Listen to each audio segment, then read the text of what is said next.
Hey. So, King here, flying solo. This is the first time I've flown solo on the Anti-Billy campaign. Brother Dave is actually out on vacation visiting family, so he can't be here with me today. But that's okay. I have some experience doing this myself with my podcast, The Return of Real Art. Check it out if you're not familiar with that. But we wanted to do something this week. I wanted to do something this week, even though he was gone, and I'm going to do that. So he's cool with that, I know. I haven't talked to him, but I'm sure he's cool with that. And we'll get it going. We want to be consistent with these, and we want to give you guys something every week that's new. And if I or he or, whoever has to do it by themselves, that's fine. If, one of us has to bring in somebody else as a special guest, that's fine, whatever.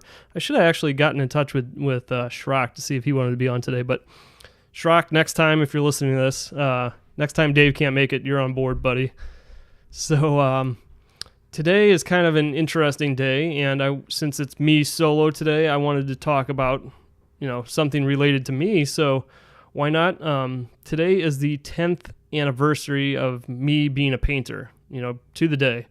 So I'll put up a little, actually over this way, a little picture of the painting that I'm talking about, the first painting that I did called The Cellist, and it's gained some sort of a cult following. I don't know if you could call it that. Actually, not at all. But every time I post it online, I post it once a year, and it's on this date usually, to kind of throw back and remind myself where I started and how far I've come since then. It always gets great response. People seem to really like it, and I can barely look at it, to be honest with you. I'm not going to keep it up here very long, actually, because I don't want to see it. In fact, nothing else, I don't think, from that period exists anymore. I mean, there might be one piece floating around somewhere that a family member was able to get a hold of before I could destroy or paint over, but there's like nothing that exists from basically 2013 and before. Like nothing. I have painted over all of them. I've destroyed them, whatever. I don't want to see something someday that I will look at and will embarrass me.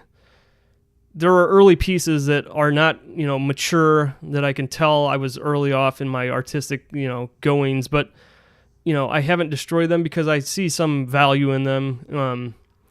I like one thing or another about them, or whatever the case might be, but only pieces that I feel like could potentially embarrass me at some point in the future if they were in a book or somebody was showing them after I'm long gone.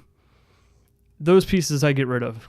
I control my output very much, and some people don't like that. Some people are like, you should just let everything be, and somebody might really like that. And it's like, well, I don't care if somebody really likes it. I care if I like it. I do this for me.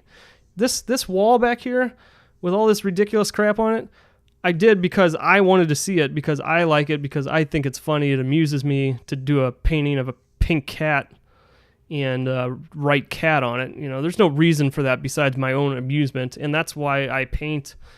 And if other people happen to like it, awesome, and other people have liked it for the past 10 years, and I'm very grateful for that. But make no mistake about it, this is for me. This is we've talked about that before, but art is it's a selfish thing, and if people are putting art out into the world to help other people, or so that they're noticed by other people, or for any motivation other than themselves and their own enjoyment, I don't know how they're doing it.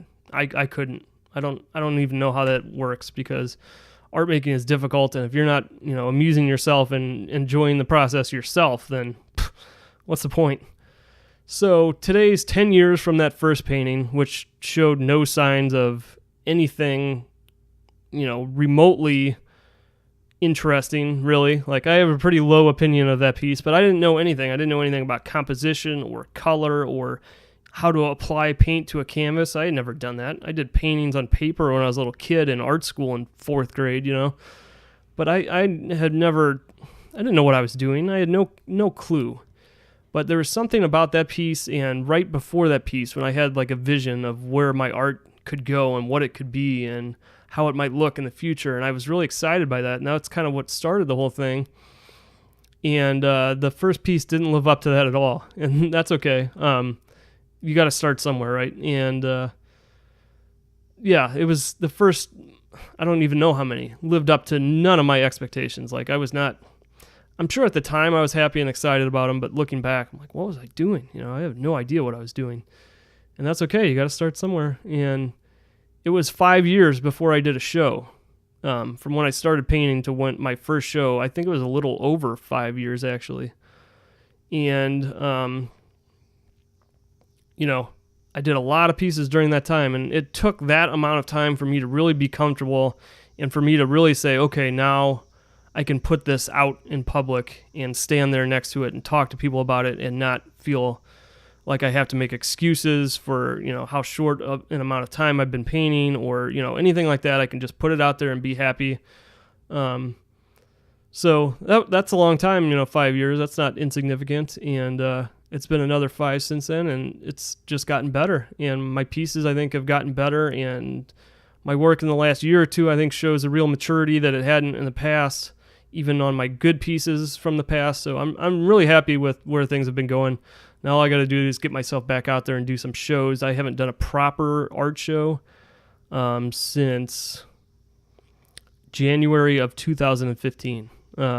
I had a couple pieces in a hospital, which was a really cool experience. And then I had one piece at the History Museum last fall, which was another really cool experience. But, one piece here and a couple pieces in a hospital aren't really art shows, and it's a different sort of thing. So I do intend to get back out there soon. I'm sure I've been saying that for a long time, but I do, and we'll see what happens. I'll let all you guys know about it. But, the past 10 years has been an interesting progression, and there's a lot of growth has happened, and that's really what this podcast is all about.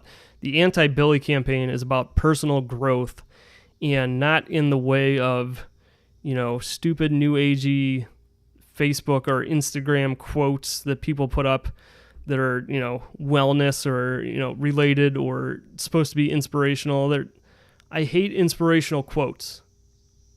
Hate them. I love a good quote. I have a whole book actually full of quotes from artists.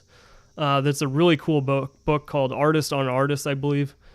And artists talk about other artists. They talk about their processes. They talk about everything related to art making, and it's an awesome book. I love reading that. But if it's just going to be an inspirational quote, especially if it's someone that's not, that shouldn't be giving inspirational quotes to other people, like don't tell me how to live my life if you don't have it figured out. If Picasso wants to come to me and give me an art quote for me to ruminate on and think about for a while, yeah, I'll do it. Come on, you're the greatest artist of the last century, so fine, I'll listen to you, but I'm not going to listen to some bum on the internet.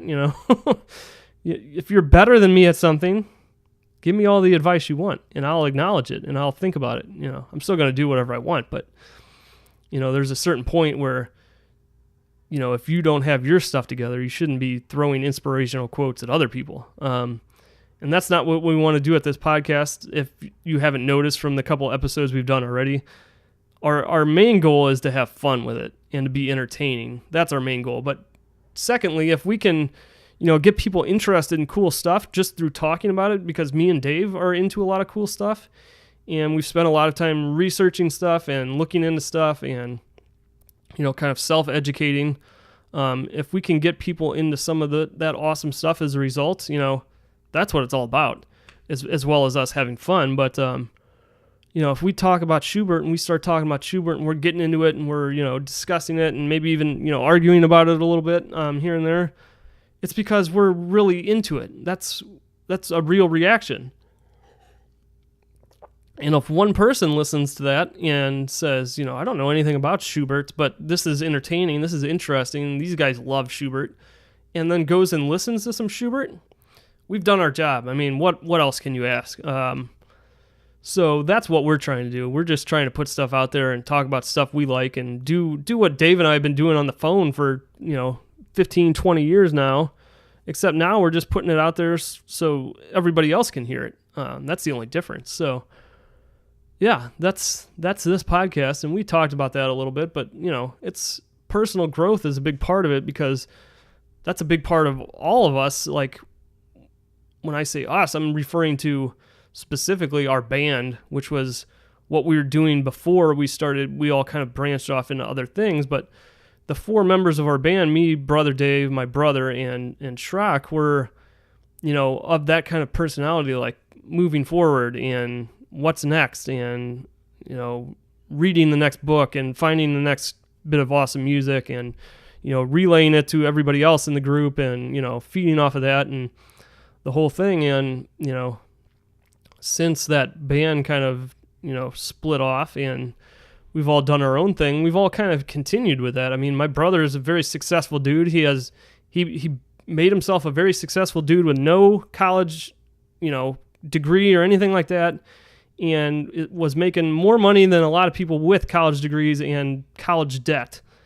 And now he's, going back to school and getting a degree so he can be even more successful, and that's awesome. And, Schrock has a family now and a wife and a good job, and he was like the first person that I ever knew to buy a house and, have a real career type job. He was the first person I knew to do all that kind of stuff. And brother Dave went from somebody who hated computers and who, if you read an email of his, you would question his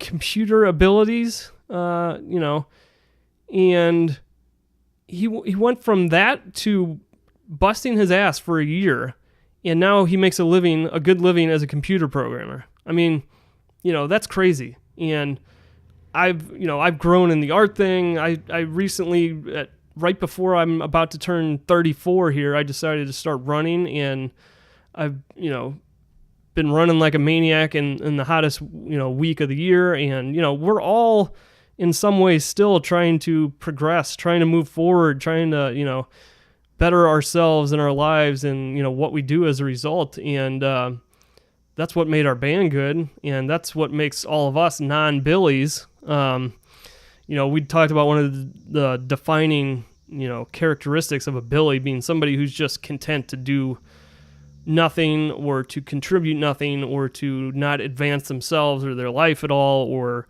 whatever the case is. But that's one of the primary factors in being a Billy. When we say Billy, it's often somebody that seems to have no goals, seems to have no drive, seems to not be working towards anything or bettering themselves in any way, or, and if that's describing you, I don't know what you're doing. What are you doing with your life? I mean, come on.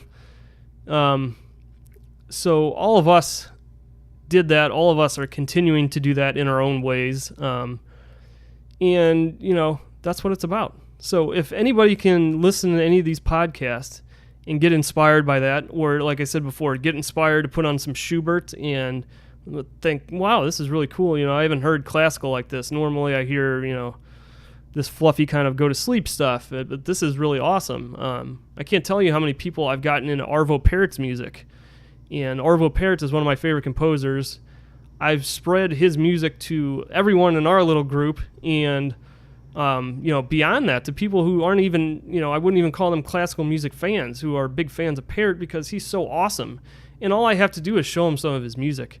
And if you're an open-minded person or an open-minded music fan, or, have any thought in your head at all, you're going to listen to that and be like, wow, this is really cool, because it is. It's awesome. So, that's what we're doing. We're just talking about stuff we like, and hoping that some people get, some kind of benefit from that. And if not, we're going to keep talking about what we like anyway. So, all we've done, like I said, is turn on the microphones so other people can hear this if they want. But we're going to keep doing this regardless. So thank you guys for those of you who have joined us so far. Hopefully you guys have been enjoying my groundbreaking animation with MS Paint on the previous episodes. One of the things we're probably going to start doing with future episodes is we're probably going to start recording around 2 hours worth, I would say.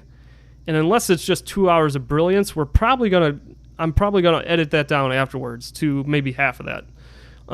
Pick out the best parts, put it all together in kind of a greatest hits little thing here, and put that full episode, that full hour out. And then later in the week, like on a Wednesday or so, maybe break off a couple little 4 or 5 minute clips that are particularly entertaining or interesting, and put those out by themselves too if you don't want to watch the full hour. So the shows are just going to get better. The last one, I think, was the best one we've done, and Dave wanted to scrap the entire thing. And honestly, I thought about it too. because when we were done with the conversation, we were just like, well, that was kind of all over the place, and I don't know if it was as entertaining as the previous ones and this and that. But when I cut it down a little bit. We recorded about an hour and a half, I think, and I just took out some stuff that was maybe a little redundant, and just did a little editing and came out with a 45-minute episode, which I thought was awesome. I thought it was very easy to listen to and entertaining and interesting and all that kind of stuff we want to do. And so yeah, that's probably what we're going to do from here on out. So stay tuned, and you will see more stuff with me and Brother Dave next week, hopefully. I do believe he'll be back from vacation, and we'll get back to the animations. We will figure out the video at some point, but right now we're focusing on content, so you're probably going to continue to get those animations. I kind of like speaking through a sock monkey anyway, that's kind of fun. So until then, I will talk to you guys later.